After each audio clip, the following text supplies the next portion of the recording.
20,000 करोड़ का जो है यहाँ से दवाइयाँ हमारे यहाँ उत्पादित हो रही हैं और साथ ही कुल जो दवाइयों का निर्यात है उसमें 10% उत्तराखंड का योगदान है।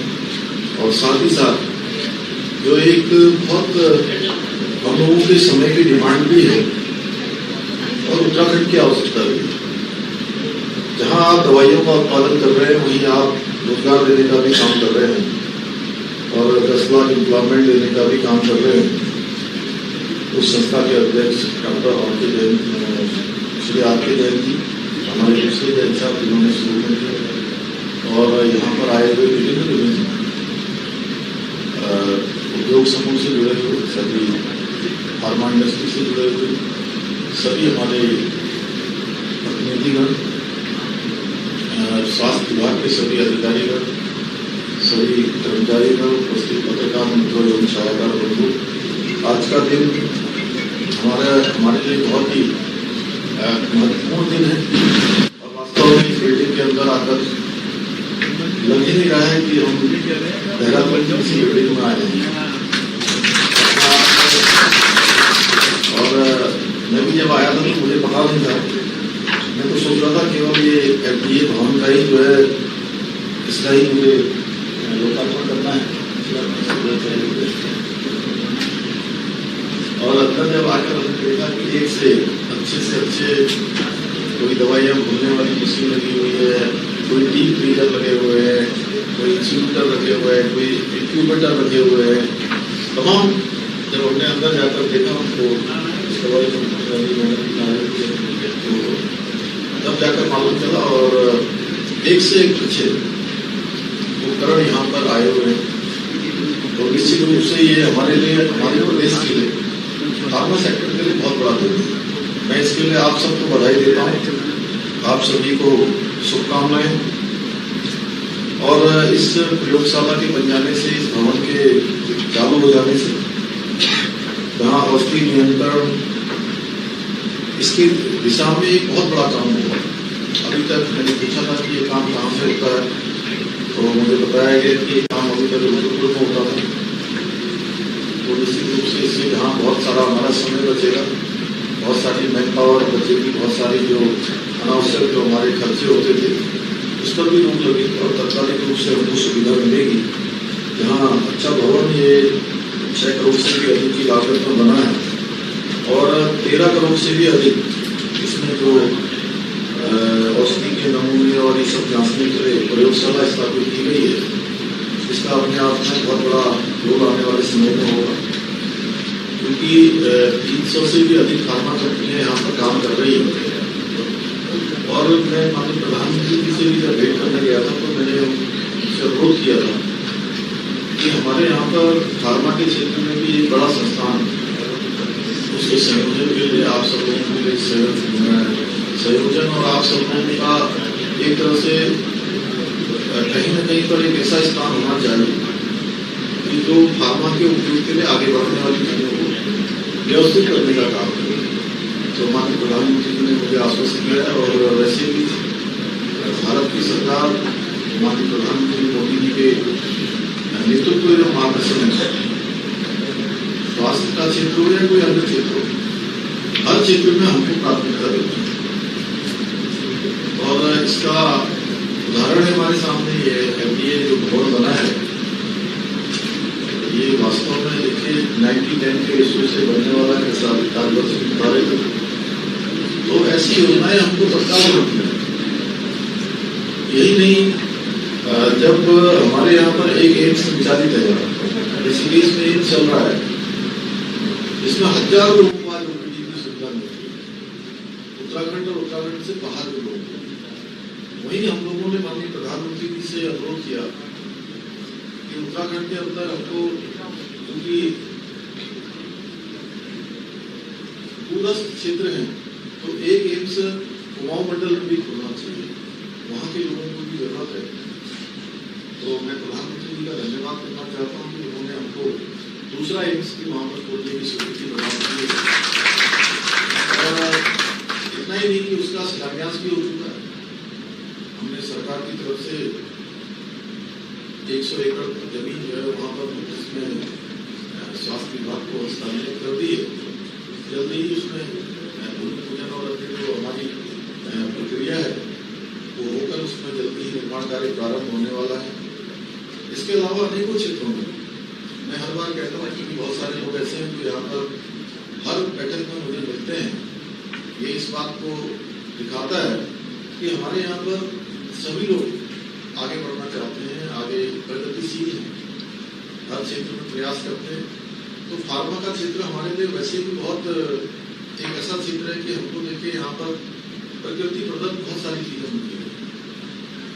चाहे आज हम बड़ा हमारा बहु से आच्छादित क्षेत्र हो, नदियों से आच्छादित क्षेत्र हो, पर्वतों से आच्छादित क्षेत्र हो, और इंडस्ट्री के क्षेत्र में जहाँ ये भूमि जहाँ आयुष की भूमि है, ये भूमि जहाँ योग की भूमि है, ये भूमि जहाँ धर्म संस्कृति अध्यात्म की भूमि है, वहीं अब ये भूमि उद्योगों की भूमि भी बन गई है। और ये आप सबके उद्योग यहाँ पर स्थापित है। मैं भगवान से प्रार्थना करूंगा कि आप सब लोग खूब आगे बढ़े, खूब फले फूले, आपका खूब विकास हो, संवर्धन हो, और आप 1 यूनिट के बाद दूसरी यूनिट लगाए। 1 यूनिट आपको लगेगी। और इसमें हमने जब भी हमसे उद्योग समूह के लोग मिले हैं, उद्योग समूह के लोगों ने जब भी कोई बात करी है तो हमने कोशिश करी है कि उद्योग समूह के लोगों की जो उनकी डिमांड है, आवश्यकताएं हैं, जरूरत है, उन पर काम करें। पिछले साल अक्टूबर माह में उद्योग समूह के लोगों के साथ हमारी बैठक हुई थी। उसमें उन्होंने लगभग 100 ऐसी चीजें लिखकर दी थी। हमने उसमें से 95% पर काम कर लिया और उसके बाद सभी को मिलना। अभी आज भी हमारी कैबिनेट थी, आज भी हमने लॉजिस्टिक पॉलिसी पर अपना हमारी मंत्रिमंडल ने निर्णय किया। हम लॉजिस्टिक पॉलिसी बनाएंगे भारत सरकार की। उसमें से क्योंकि लॉजिस्टिक पॉलिसी बन जाने से 5,000 करोड़ रुपया भारत सरकार की तरफ से हम देने के हकदार हुए हैं। तो ऐसे ही इंडस्ट्री के क्षेत्र में हम चाहते हैं कि आप सब लोग जिनकी इंडस्ट्रियां यहाँ चल रही हैं, मैं उनसे बार बार कहता हूँ कि आप एक केवल इंडस्ट्री के वो नहीं है, एक इंडस्ट्री के संचालक नहीं है, आप हमारी सरकार के भी ब्रांड एम्बेसडर हैं। क्योंकि आप, मुझे अच्छा लगा कि यहाँ पर हमारे जैन साहब, आरके जैन साहब जब बोल रहे थे तो उन्होंने कहा कि सरकार की तरफ से हमको सहयोग मिलता है। सरकार आपको हर सहयोग देने के लिए तत्पर है, तैयार है। आप लोग आगे बढ़िए। हम लोगों ने अभी लगभग 6,000 एकड़ का लैंड बैंक भी निकाला है, और भी हम लैंड बैंक खोज रहे हैं। और डॉक्टर धन सिंह रावत जी ने जैसा कहा कि इस राज्य में देखिए बहुत संभावनाएं हैं। यहाँ पर जहाँ अच्छा पर्यावरण है, अच्छी हवा है, हमारा जल पर्याप्त मात्रा में मिलता है, बिजली हमको नजदीक से मिलती है, वहीं हमको प्रकृति प्रदत्त हमको बहुत सारी चीजें हैं। सरकार इसको देने के लिए तैयार है। लेकिन समस्या क्या है कि अभी हम लोग कुछ ही मैदानी क्षेत्र में 2-3 जिलों में ही हम सीमित हो गए।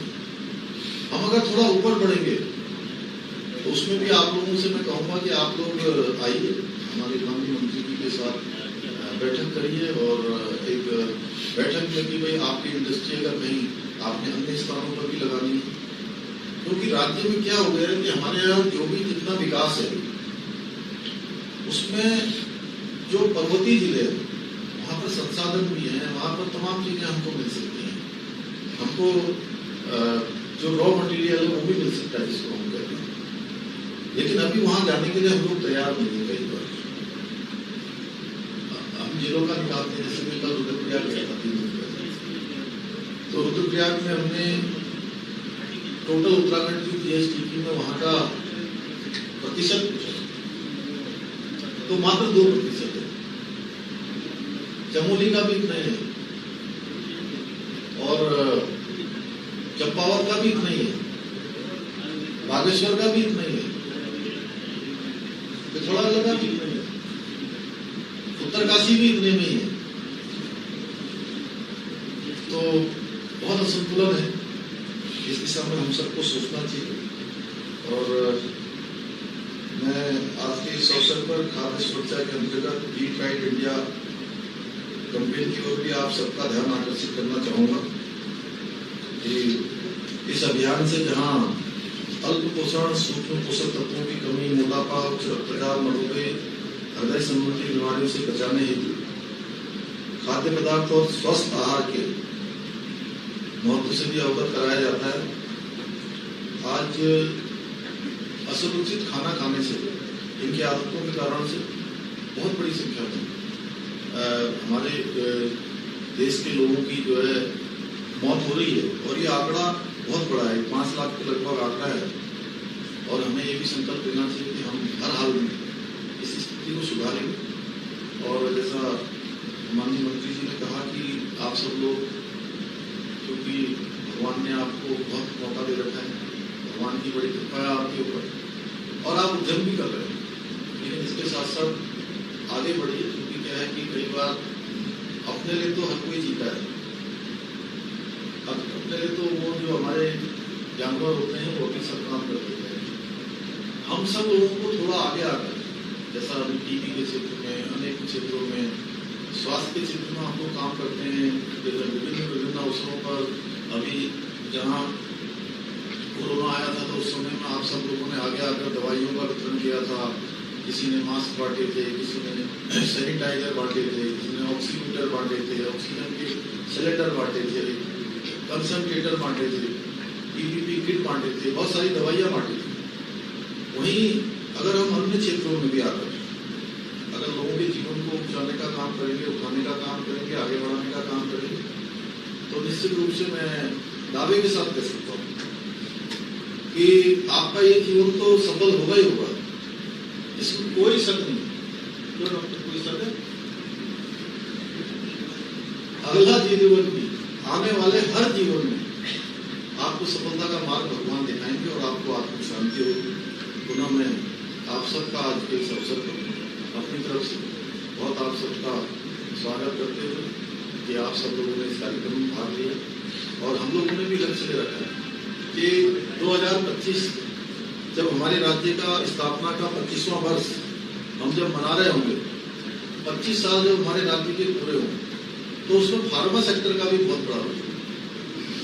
और फार्मा सेक्टर हमारा हिंदुस्तान का नंबर 1 सेक्टर है। उसके लिए तभी हम उस उत्तराखंड का जो हम लोगों ने संकल्प लिया है वो संकल्प पूरा होगा। और ये संकल्प किसी एक व्यक्ति का नहीं है, ये पूरे राज्य का संकल्प है।